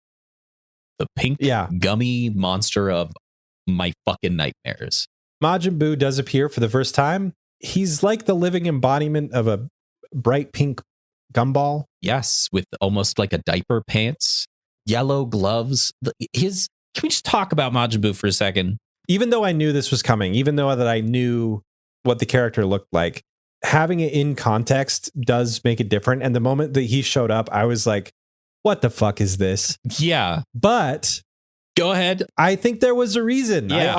I don't know if Toriyama was just like, this will be a fun character design. And then somebody was like, oh, you should write it this way because that's really cool. Or if he had this plan to begin with, which I kind of doubt. But having this very unexpected Dragon Ball Z villain show up is kind of perfect for this arc. After everything that we've seen, it is in stark contrast to every other villain. And the characters in the show react accordingly, kind of in disbelief as much as the audience that's currently watching the episodes might be. Except, and this is, I hate to give points back to Supreme Kai after we bashed him so much. Supreme Kai is really the only person that's like, no, dudes, that's him. We got to get out of here. This is bad. Yeah. By the end of these 5, I was fully on board with Majin Buu as a villain. I have 2 sides to it. John hates Majin Buu, hates the idea of a childlike villain, hates it. I really hate Majin Buu. I always have. I always will. I despise Majin Buu's character. And it's mostly, I've come to realize, the English voice actor. Because in Japanese, he doesn't say shit. He hardly says anything. That is kind of what I like about these first few episodes with him, is that he really, I think maybe the last episode he does, but until then he doesn't really say anything. Like he maybe grumbles or groans or something, like little tiny bits, but he doesn't say a full sentence for like the first 2 episodes that he's in. Yes. Which is cool. And it's no fault of the English voice actor, because they got paid to do exactly what they were told to do. Like they did what they were supposed to, what they were directed to perfectly. And it's supposed to be unnerving and creepy. And John thinks it's fucking stupid and despises it. But I also 100% agree. This is exactly what the show needs. It's great. So Supreme Kai understands the threat they're up against. Deborah is in complete disbelief that should even be considered a threat. Gohan's like, I don't know. Like, he's powerful. Yeah, but I feel something, but like, what is happening? I feel like I could probably take him. Meanwhile, Boo is not listening to anything. He's just kind of bouncing around like a happy little kid in a toy store, walking around, doing his own thing. Yeah. Goku and Vegeta sense the sudden spike in power, all the way where they're fighting. And Goku tries to stop the fight because Boo is here now. And that's where the episode ends. Yep. Episode 233, the Japanese title is A Straight Line to Despair, The Grief of Kaioshin. The American title is The Losses Begin. The Losses Begin. My God. My episode title is Cheap Shot, Vegeta. I'll get 1 or 2 good ones, and then I'll just dog shit the rest. So yeah, we basically start with the recap of the last episode, which is Goku and Vegeta fight for a bit, and then Goku tries to stop Vegeta and says, "Oh, hey, we should probably stop fighting because Boo's here now." Vegeta says, "Nah." He laughs about the power of their feelings. Like, "Nah, I don't think so." Then I could totally take him, no problem. Yeah, it cuts to Babidi, who walks over to Boo and tries to emphasize that he's actually Boo's master. And then Boo opens his eyes for the first time, because Boo's face is just like a smiley face with 2 little U's. And then, the eyes when they open. The eyes are really creepy. Yeah, they're like teardrop shapes almost. Yeah, when they're like actually open, thin, but curved a little bit. Yin-yang-ish looking. Yin-yang is probably a better, crazy. Sure. There's got to be a name for that shape. But Boo turns around and it's really tense, and then flips 180 degrees towards Babidi and sticks out his tongue, goes, blah, blah, blah, blah. He's just playing jokes the whole time. Like, he really is this child. It's crazy. I do like the brief conversation with Goku and Vegeta, though. Vegeta's like, no, I'm not worried about Boo, because Supreme Kai showed up at the tournament and was shocked at how powerful all of us were. Yes. So good. We went to go fight Deborah and all these people and just made mincemeat out of all of them, and Supreme Kai was surprised the whole time. So if God, who is only concerned about Majin Buu, was surprised by the power that we had, it's going to be no problem. Like, everything that we've seen through the season, and we've talked about it step by step, Vegeta's picking up on just as much as we were, and finally says it out loud into the canon of the show, which I think was brilliant. They always have these little retrospective moments that make you think the show is smarter than it is. And I think you're right. Probably 80% of the time it's just coincidence. Just totally. But I really did appreciate how smart Vegeta has been this entire season, really, by way of retcon. Yeah, which it's working. So Deborah makes fun of Boo and says this is a deformed version who's only an idiot and a waste. The ball got knocked around a little bit. He probably is not full power. Fucked up. He's the baby who got shaken in the back seat. Now this is what we got. Babidi it just doesn't understand what's happening. Supreme Kai reaffirms that no, Boo has always been this way. This is just who Boo is. Boo steams a little through the vents from what Deborah said and punches Deborah in his face so fucking hard that Deborah's just blind now. He's just fucking you can blind. see. I thought it was just like a regular old punch, but you can see blood coming from his eye sockets. Yeah, in another shot, which is just insane. It knocks him, and he does it so fast, and then smacks Deborah into a ground crater. So Deborah's fucked up, and Boo's the real shit. Boo's response to that is to clap and cheer. Yay! He claps like he just won a game. That shit is the unnerving element of this character that I think really works. That I agree with. Bobity's stoked. He's so happy that Boo has this much power. Oh, After he knocks out Deborah, and he says he might have killed him. It's great. He's so happy that his second in command just got fucked up. Minor cut to the martial arts tournament where Hercule has another flashback that's earned because he's remembering. He's like, oh, those guys in the tournament were from the sail thing. He starts to put pieces together. Is this where he's in the shower? Yeah, this is the one where he's in the shower, not the next episode one, which is really my favorite one that he has. Okay.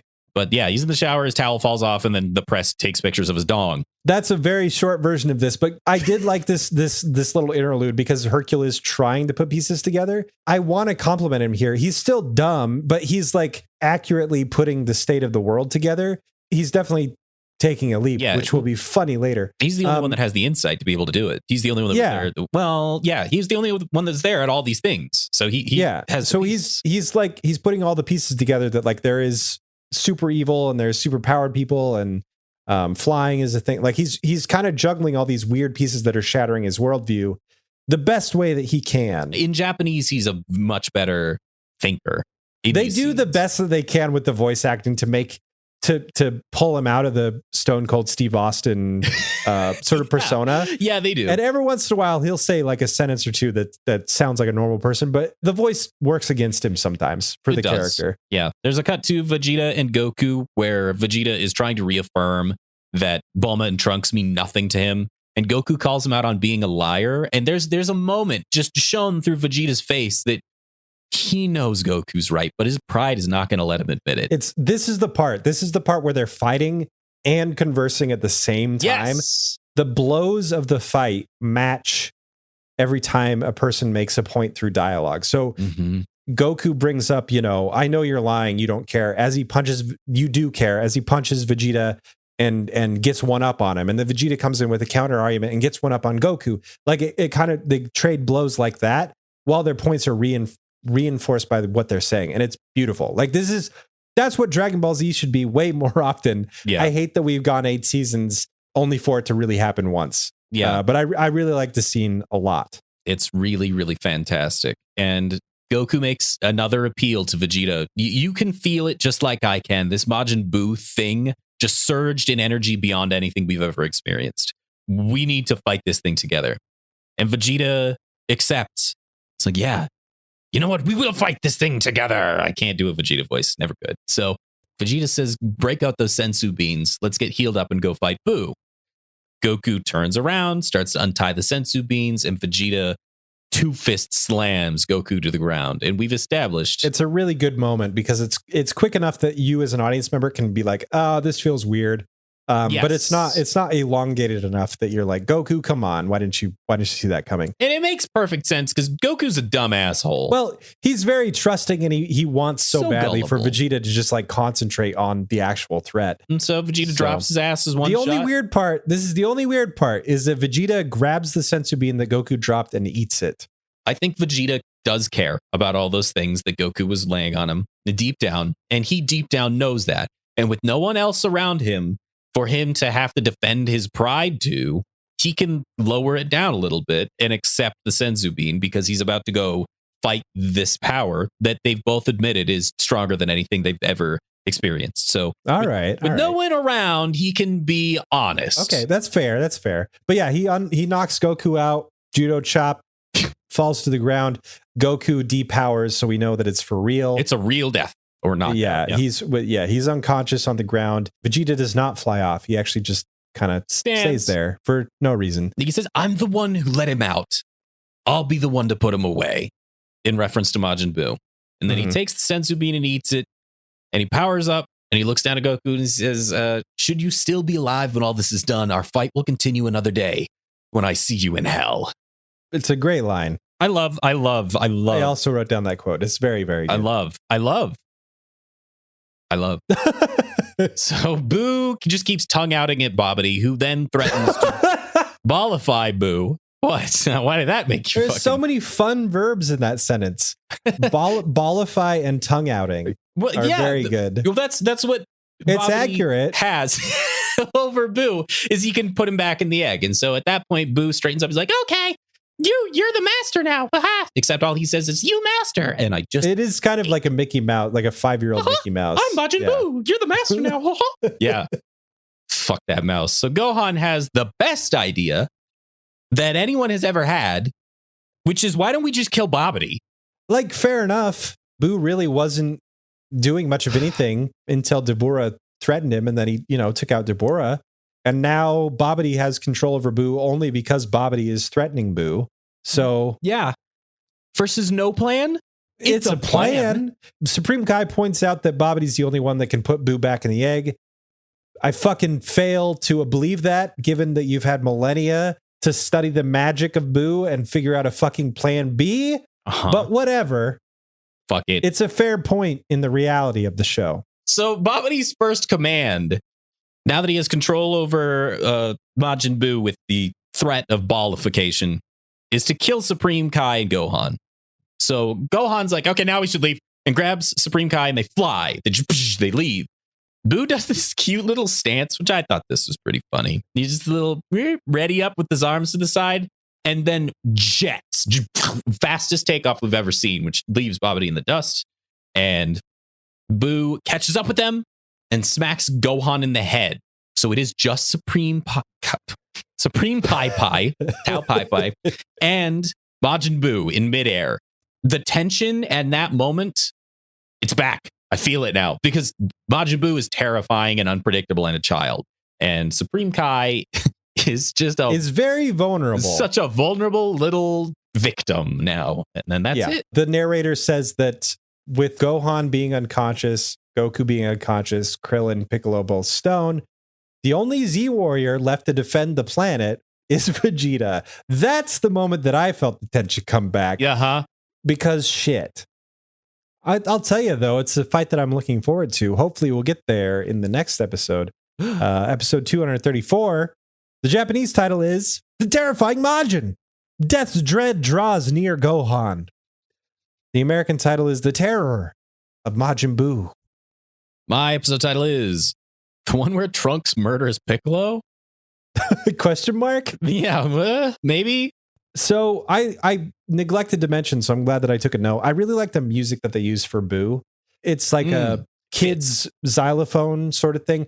It's like the kind of creepy music they use in like Clowns. That new Chucky movie or something. Oh yeah, like where it's sort of a kid. It's childlike, but it's menacing. Use kids' instruments to create a soundtrack that's menacing. Yeah. Anyway, it works really well. It's super creepy. And well done music. Music is always, I mean, it's frenetic and nonsensical sometimes, but it's always pretty well done. It's pretty solid. It's well scored. Gohan is technically still up. Yeah, because he's still in Super Saiyan mode, even though he's on the ground.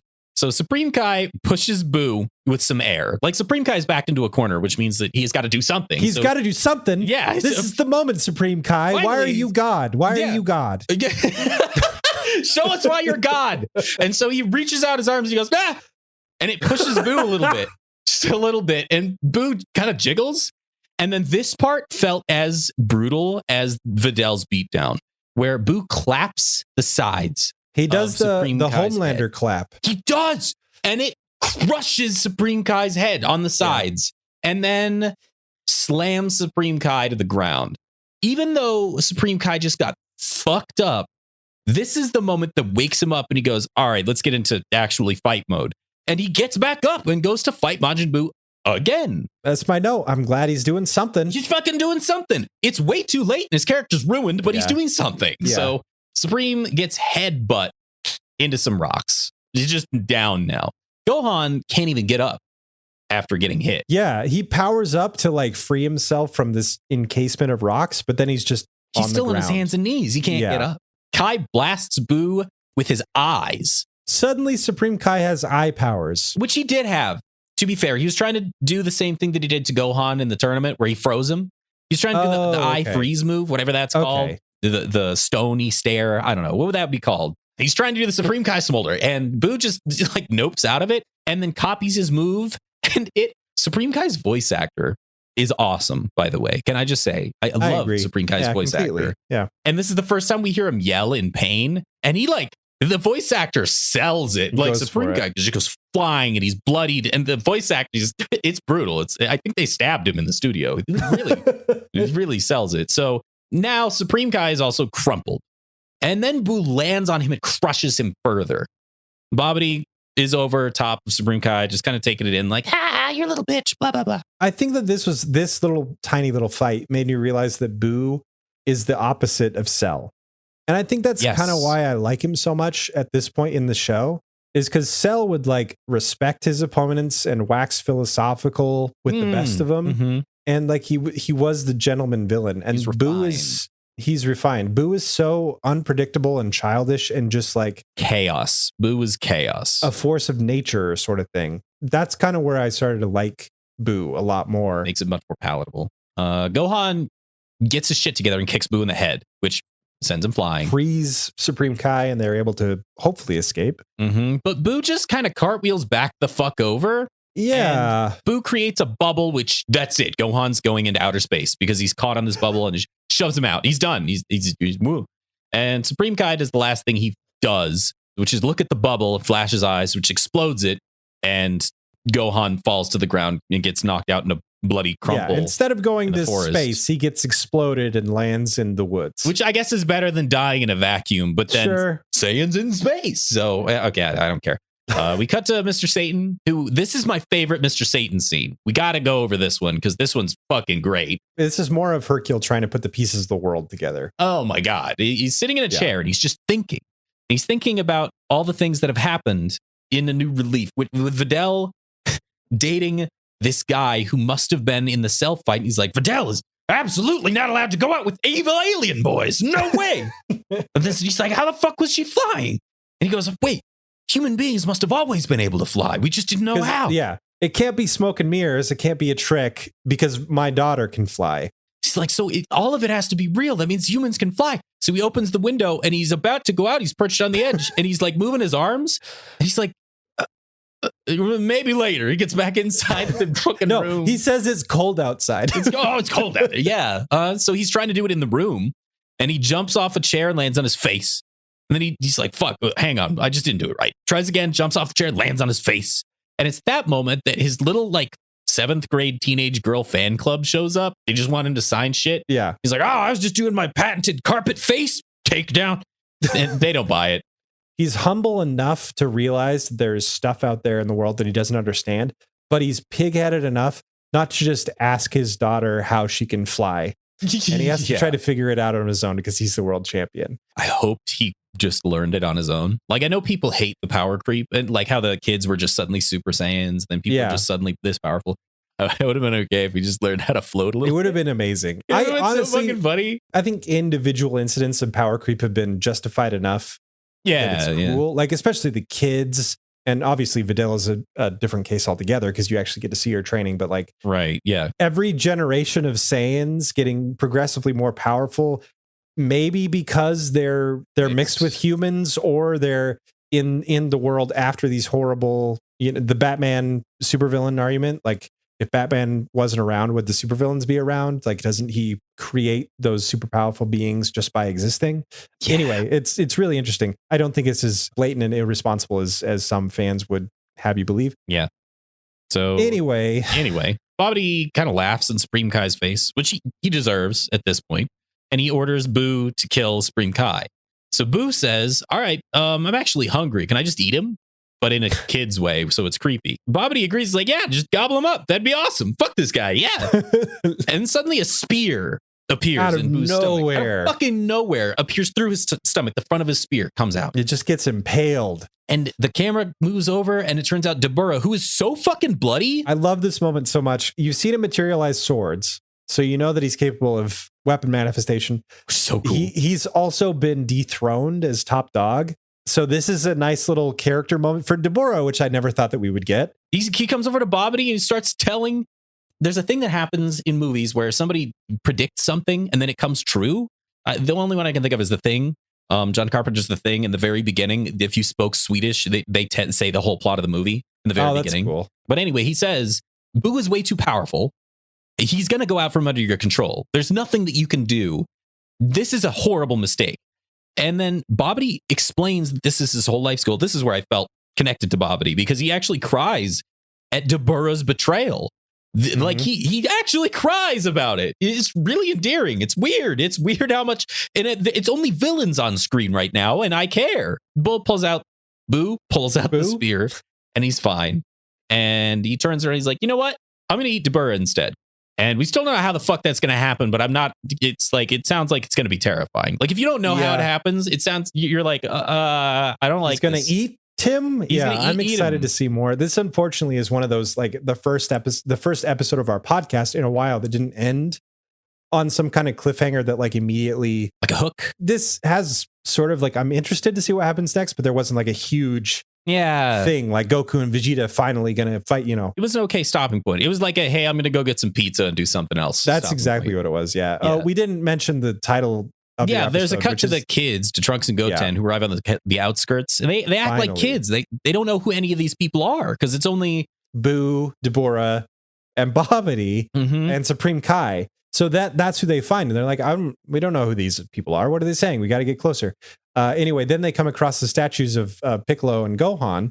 Piccolo and Krillin, and they land near the Piccolo statue, and they're like, oh, this is weird. This is like a really well-made statue. This must have taken hours. Like they don't know what the fuck is going on. They're just like poking and prodding it. Trunks is poking the back, and he pushes on the cape, and it shoves the entire statue forward. It topples and it cracks, and Piccolo breaks, like shatters, like not just like a little tiny chunk taken away, just destroys the statue. Yeah. I don't. Yeah, this is a weird moment where we're like, you gotta stop and be like, you don't know what you just did. Yeah, I had to intake breath. I had to like gasp. The music didn't telegraph that this was important. The kids don't realize what they've done. Like there's nobody around to tell them. The scene doesn't have the proper context, even from the perspective of this is a show. Like usually if something were to happen like this in like an American TV show, for instance, you'd probably get like a little music cue of a dun dun dun, like something. You know, it played it off as like kids just like accidentally, you know, whacking the side view mirror off their dad's car. Like and I don't know what's gonna happen. And it wasn't played for like find out next time. It was just it just was like they just made their kid's mistake, and it's fine, and but it's not fine. That's fucking Piccolo. It's really not fine. That's the Dragon Ball, dog. That's bad. That's bad. That's the Dragon Ball. It's bad. It's not just Piccolo. That's your get out of jail card that you just ruined. And he doesn't know. The show's never done anything quite like that before. I really enjoyed it. I loved it. I enjoyed a lot of pieces of all of these episodes. Fuck the pun. We got it. This is another one. Wrap this shit up, baby. We're done. God, I just can't wait to find out what happens to the Piccolo statue and what Dabura tastes like next time on Eric Hates Dragon Ball Z.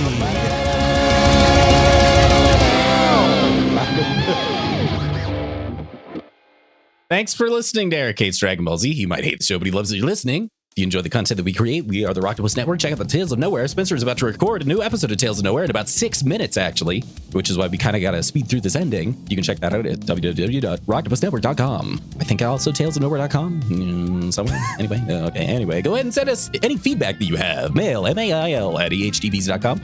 You can also leave us a voicemail, 385-DARE1OX. If you enjoy what we do, you can also support us on Patreon.